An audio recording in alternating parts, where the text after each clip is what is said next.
الحمد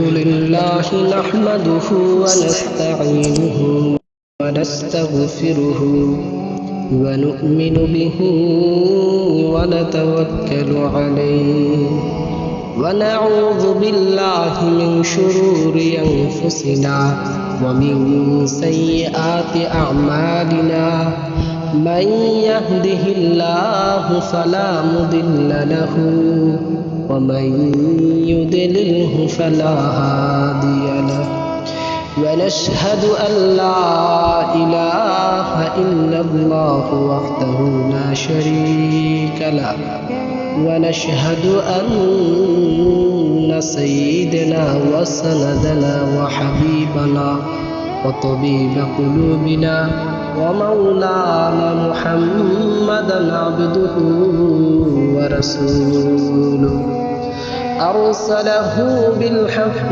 بشيرا ونذيرا وداعيا إلى الله بإذنه وسراجا وقمرا منيرا أما بعد فأعوذ بالله من الشيطان الرجيم بسم الله الرحمن الرحيم وقال سبحانه وتعالى في كلامه المجيد والفرقانه الحميد إن الصلاة تنهى عن الفحشاء والمنكر وقال النبي صلى الله عليه وسلم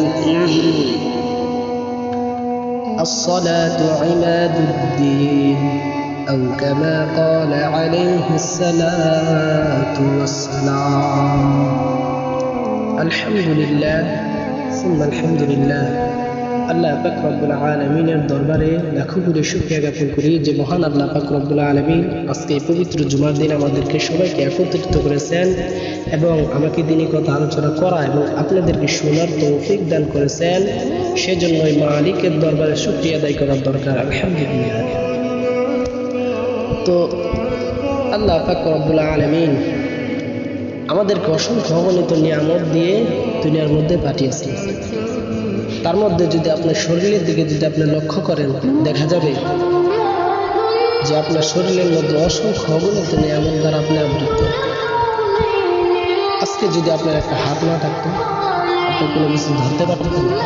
যদি একটা পা না থাকতো, কোনো জায়গায় যাইতে পারতেন। যদি চক্ষু না থাকতো, দেখতে পারতেন। তাহলে এগুলো আল্লাহ পাক রব্বুল আলামিনের কাছে